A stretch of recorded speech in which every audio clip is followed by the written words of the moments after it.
Hi, Emily. How are you? Hi, I'm well, thank you. Thanks so much for having me on. No problem. So everybody, I just want to introduce you to Emily. I met Emily recently because there was a post by a mutual friend of ours, and he had resigned officially, but without anything in place. And there was multiple reasons for his resignation.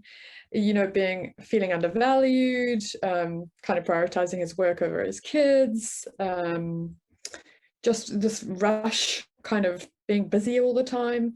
And it was a really impressive post. And then I saw Emily had contributed to this post. So I reached out to Emily. And I'd love for you to yeah, explain a little bit more around why the post, what was relevant to you. Yeah. Yeah, I actually don't, I'm not a massive commenter on social media anyway, but something about this particular post, I just felt really drawn to comment. Now, this executive, he had, as you said, they had a big story, and I've been there myself. So I was at sort of the top of my corporate executive game. And I also went through sort of life-changing burnout. So all the things that he was saying, apart from the whole kids piece, I don't have children, all that was resonating with me. But even so, it's the challenging and different priorities that he was trying to navigate. And the reason why I commented was this person was like, oh, I've resigned. And I think that was almost a pressure release, which it is. And you think, oh, now I've resigned, those problems are going to just stop. But actually, why I commented was the piece around identity, because I think that a lot of people go through their corporate lives and they become so entrenched in their job is who they are, because a lot of people, they're known as, the COO or the CFO or the CIO, and that's their role within that big machine that people look up to them for. But actually, people forget that, people are mothers, fathers, grandfathers, brothers, cousins, they're people at the end of the day. So when this executive resigned and he said, oh, I'm going back to normal life, I jumped in with my comment and I said, oh, that's fantastic. It's great you've prioritized yourself. But the thing that I struggled a lot with after I resigned, during my burnout journey, was the identity piece after it. So I knew that he'd sort of released the pressure and taken the handbrake off, or put the handbrake on rather, and said, right, this needs to stop. And I was like, oh, you've got a whole nother thing coming with this identity piece around who you are and your purpose and what that means to you. And, people like to attach themselves to an identity. And when that's stripped away from you, it's like, oh, well, I'm just Emily. I'm not operations director anymore. I'm just me. What does that mean? There's a big hole in my life now that needs to be filled. So that's why I jumped in. I think you reached out to me with that piece, but a lot of it is around the burnout piece. You stop when you kind of realize, you think it stops when you realize I'm taking away this piece of the stress, which is the job. And then you don't realize the recovery process then begins, and it has an effect on pretty much every part of your life, your mental health, your physical health, your relationships, your purpose, your identity piece, who you are. You don't have that title anymore. So that's why I jumped in, and I thought it was quite relevant to prepare people for the journey they have to go to get themselves back to where they were. Yeah, so I know you deal specifically, or have for the past year, on coaching around burnout, following your own journey in that area. And prior, you were working at a startup in that kind of hustle entrepreneurial environment. So I'd love for you to just guide us through that journey of yours. Yeah, so I was a founding member of a startup. This is quite a few years ago now. And I think I was there for about 7 years, and I absolutely loved it. I still have a lot of fond memories, and it made me the woman, the executive, the person I am today. There was so many amazing experiences. But what I think that the challenge I faced, I'm probably around 26, 27 years old at the time. I don't think I had the emotional maturity myself to navigate the things that came my way. And it took me a while to sort of change the narrative. Whereas I think that some people think that, people take too much from you, as in like the company or the corporate takes too much from you. But I realized that it was also, I'd given too much of myself. I put my hand up for everything because I wanted to prove my worth. I was a young executive. Had a lot of responsibility for such a young age. And while I thought, I'm killing it with the world at my feet, and I was like, I could not I was thriving on being busy, but at the same time, I didn't have my personal boundaries in place to protect my mental health, my capacity to give. I didn't know what my capacity was. I was like, yep, I need to do that. Yep, I can prove that. I can do this. Give this to me. I'll look after this. I've got no training in it. But in the startup mentality, you just grab an oar and you row. Like, you just need to get it done at whatever cost. So I think the biggest thing I've learned was having boundaries in place. So now in my life and in everything, I think it's really important to have boundaries. I know where my limits are. I know what I can say yes and no to. And I think that was a learning curve. I, probably could have learned earlier. I don't like saying the word should. I could have learned it earlier. But again, that was my journey. So yes, I was in that startup hustle mentality. Give, just get it done.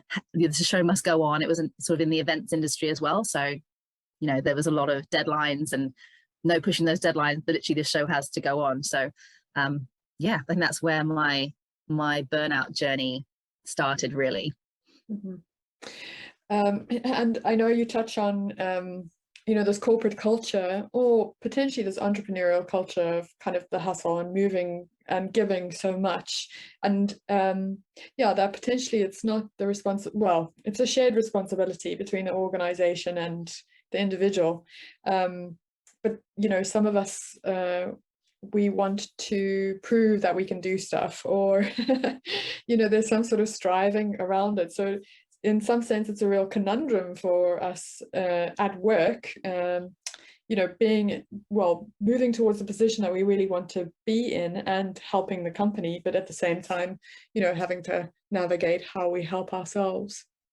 Yeah, I think that's the thing. Like, especially in that startup mentality, you need to see progress, and you want to be involved, and it's exciting, and it's this buzz, and you just have to eat problems for breakfast and just get on with it. And I think that sometimes the problems, and if anyone has had their own entrepreneurial experience or been part of a startup, that it's just this family vibe and family, I guess, what's the word I'm looking for, like ecosystem of you just help each other, and you're doing all the things that you possibly can do. If you've got a skill set for it, you're doing it and you're helping. So I think that in some ways, those big corporations, when they've got lots of little cogs and lots of big cogs, and it's this whole big machine, in some ways that's, it's clearer about your roles and your responsibilities, and you're not allowed to sort of step into someone else's department and start helping them with their job. You've got really clear defined roles. But in a startup, it really is very blurred lines around boundaries and responsibilities and, capacities. So I think that there is, as you said, there's a delicate balance between managers trying to help, guide and support team members into what they can and should and shouldn't be doing or putting their energy and time into. Because I'm a really strong believer that, you can create energy anytime, right? But it's where that energy is going. So helping, guiding them, supporting your team members to put their energy in the right places to move their careers forward, but still making sure that they're looking after themselves and not giving too much. That's really important as well, because you can't perform and you can't be your best if you're not looking after yourself properly. Mm-hmm. And I definitely wasn't. I was eat, sleep, breathe my work, because that was who I was, that identity piece. I didn't know another me without it. And then so after that journey and heading into your own burnout, can you describe a little bit more around the burnout piece? So what did it look like? Yeah. Definitely. I think a lot of people, burnout's become a buzzword now. And in some words, that's great, because it's bringing attention and a spotlight to something that's actually quite serious. But in other ways, it probably takes the importance away and the impact of that word. So a lot of people use the word burnout when they're just a little bit stressed or a little bit tired. They're like, oh, I'm so burnt out from my job. And actually, burnout is, in essence, burnout is chronic stress. So chronic meaning over a long period of time, chronic stress that hasn't been managed properly, and it has all these knock-on effects. So some symptoms could be, you're exhausted all the time, and that has an effect on your mood and your irritability. You feel hopeless, like there's a loss of enthusiasm for your work, and you're not quite sure why, but you feel like lethargic, anxiety, depression, mood swings, you know, your sleep is disrupted. You've got basically you're just feeling really out of sorts and you're not quite sure why.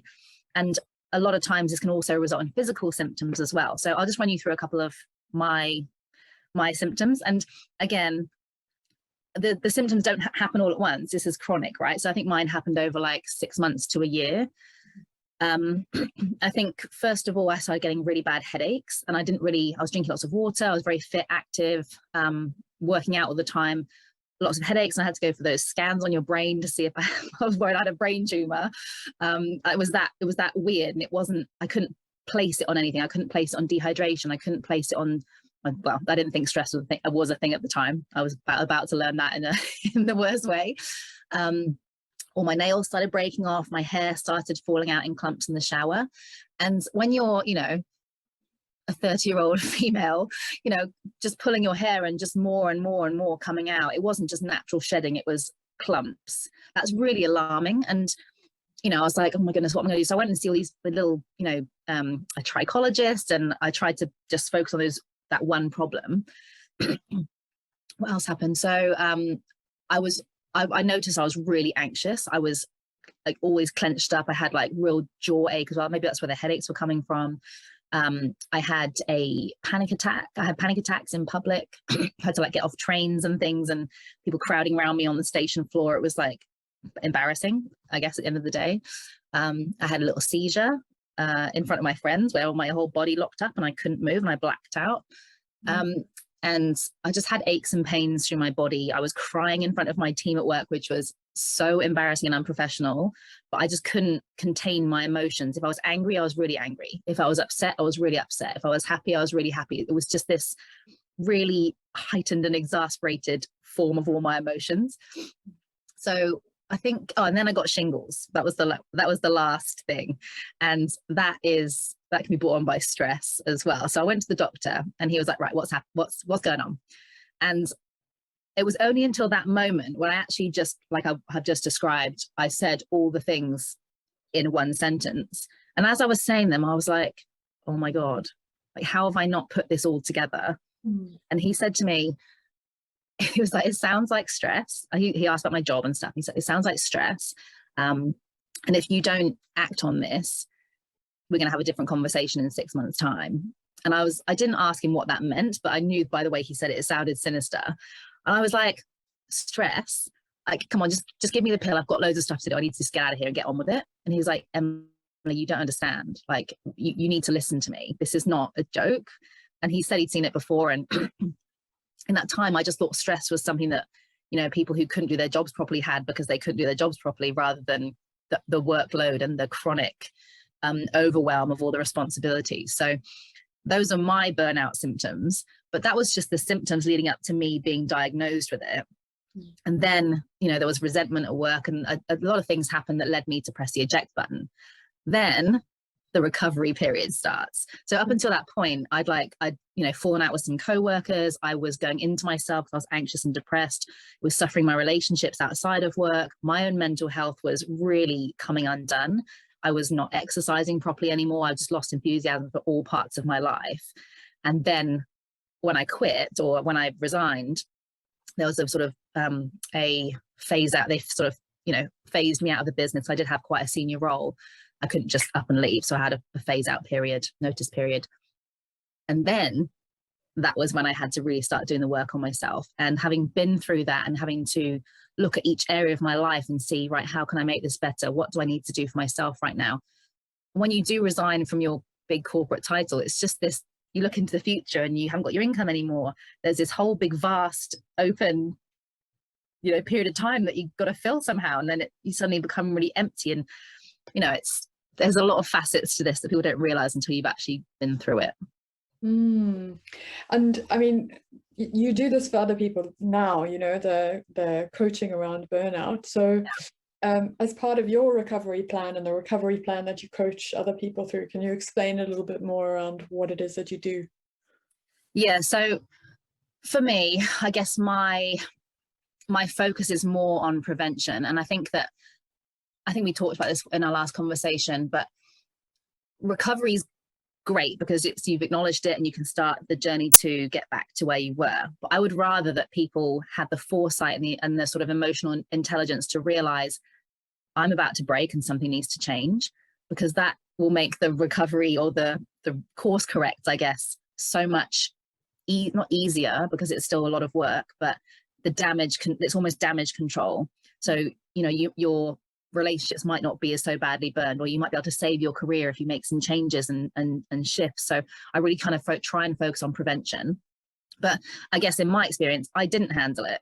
I didn't know what I was doing. I didn't know until it was too late. I went through my recovery process just trying different things and then working out what worked for me, and then building a system and a routine that when I do feel I don't necessarily stick to the same routine all the time, because as we discussed before, like, it's not a one size fits all approach. I can't just hand you a piece of paper and say, do these things and you'll be fine.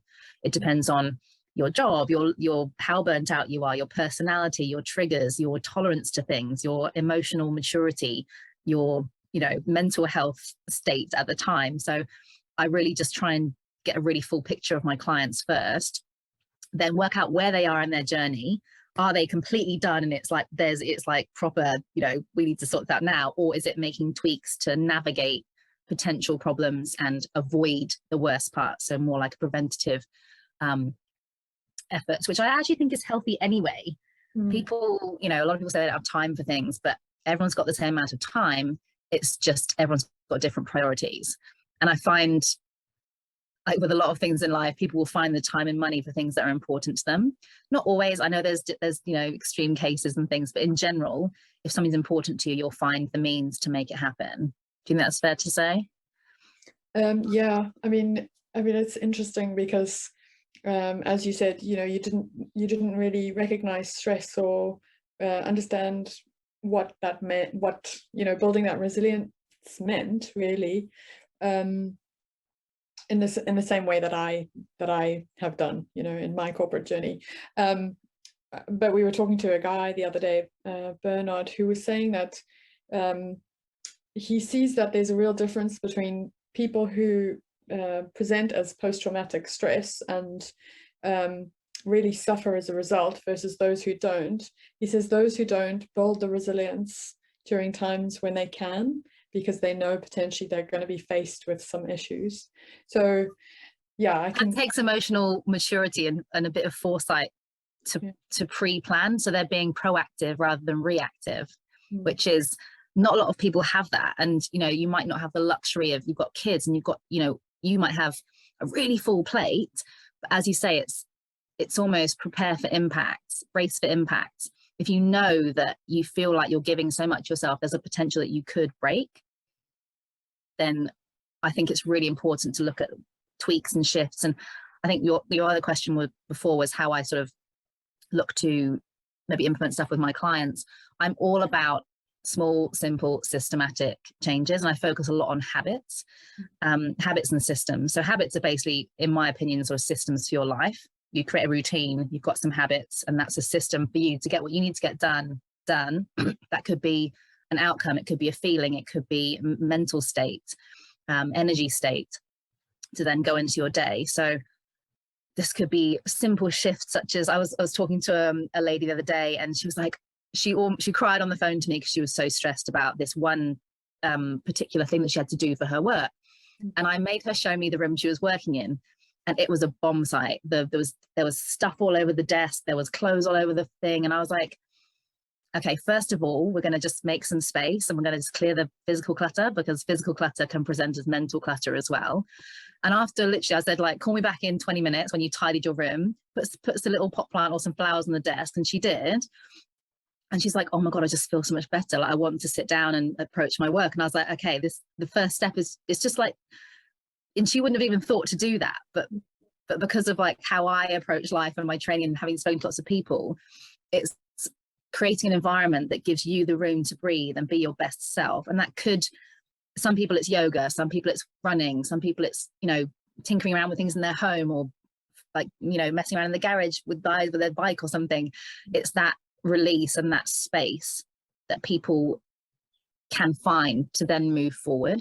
Sometimes when you've got so much going on, you just can't see the wood for the trees. And if you start I really believe in simplify. Like one of my things is simplify to amplify. So if you can simplify your life by taking things away that you don't need, automating things, delegating things to other people, rather than taking everything on yourself, suddenly, you know, you have to, like, the whole control thing, like relinquishing control of some tasks to other people is a challenge for some people. But if you can find a way to make some space, however that looks like for you, which I help people pinpoint and find, suddenly the load is sort of a little bit lighter, and it's a little bit, you can see them stand up taller and they're speaking to me differently. And it's just those tiny changes over time that can create massive shifts in the future. And this lady now, she has a habit where every Sunday night she'll go and tidy the room, tidy her desk and her workspace, put some fresh flowers on there. So Monday morning she comes in with a really great energy and a headspace to tackle the week. The week might turn to, you know, go off course during that time, but she knows she has that reset on Sunday. And it's just a stupid thing, like 10 minutes tidying the room. She has it on a reminder on her phone now, and that's her little circuit breaker. So it looks different for everybody, but it can be, and it's these little tiny shifts, talking things through. You know, I think people are more on board with the idea of coaching now, and I kind of position myself as an executive coach. I help busy leaders, you know, find the space and clarity to move forward and prevent going down that road of burnout. But it's just talking to each person, not a one size fits all, and working out for them what that looks like. And as I said, I can't hand you a piece of paper and say, do this. I mean, I could, but if you hate running and I said to go running, you just start hating your life even more. So it really is, I don't know, I think one of my particular things I love about what I do, how I speak with my clients, is getting to know them and finding out about them and finding a plan that works for them. And together they've got my support. They're doing the things that they can see the benefit. And it's really rewarding to help people move forward in such tiny ways. And I know that's why I just love what I do because of that. Yeah, and I imagine it's so incredibly helpful, because sometimes you need that, you know, objective point of view and accountability partner, and also somebody who's doing it in a holistic way, you know, treating both the psychological and the environmental and the, yeah. So how can people contact you? Well, I'm actually going to be focusing more on LinkedIn at the moment. I did go through a little moment with Facebook where got a few little issues with my account with some unsavory characters hacked their way in. So I'm not quite sure about the whole Facebook thing anymore, but LinkedIn is where you can find me. I am on Instagram as well as @the.emily.claire, and you can find me as Emily Claire on LinkedIn as well. Great. And yeah, if you forward me the links, then I'll drop them in our post. Definitely, that would be fantastic. And thank you so much. I think that it's really important to have these conversations, and I think just the way life is organized for everyone at the moment, you know, we haven't talked about this, but we've now gone into that era where work, home, working from home, hybrid working, it's just all this blur of boundaries, and there's not really clear definitions of spaces anymore for work or for mental health stuff or for home life. It's really important to work out what works for you personally and then move forward from there. You're exactly right, you know, and maybe this is a good point to just reiterate before we leave this, is that the world is changing so dramatically. Companies are changing. There's a huge resignation, it seems, and it feels like it's the catalyst for change, and it's been driven about by the real, you know, production emphasis that we have had. So yeah, I mean, if you could leave anybody with a message, what would that be? Do you mean for like working from home or with the whole boundaries thing? Yeah, I mean, because you've given so much, I know it's a weird question. It's like, well, I guess for anyone that is sort of feeling a little bit overwhelmed and you're kind of feeling a bit out of sorts, and you sort of, I think the first thing to creep in is the resentment and the loss of enthusiasm for what you're doing. If you feel like you've got so much on and you're starting to resent and not like parts of your life, and you know, you're really living for the evenings or the weekends and you're not enjoying yourself, I would really urge you to check on your priorities. What is important to you? Is it exercise? Is it your kids? Is it your, you know, differently playing tennis on a Wednesday? You know, what's important to you and what does it give you? And try and factor in, try and prioritize and make time for those things in your week. because your days are your weeks are your years, and your years are your life. Like, the little things count. Stop waiting. I'll do it in a month's time. I've just got this really crazy period at work. You can't be your best self and give your best self if you're not looking after yourself properly. And I think self-care is a little bit of a buzzword, and it's a bit wishy-washy, but work out what self-care means to you. How do you recharge? What do you need to do? And make sure that's in your day or your week, because otherwise it can slip down the years and suddenly you'll find yourself in a place that you don't love. So, and it's not, I also, the message I do want to leave with is, it's not weak to ask for help. It's actually the highest form of self-care and boundary setting that you can, I believe that you can possibly do. So when executives feel the burden of, the respect and the responsibility that they've been wearing for so long, asking for help is actually it's a sign of emotional intelligence, and you might be an inspiration for somebody else who's not okay either to make that step. So that's the full message I would leave with. Yeah, brilliant. Thank you so much, Emily. It's been such a pleasure talking to you. Oh, you're very welcome. And I'm really happy to have connected, and I hope that we can connect further.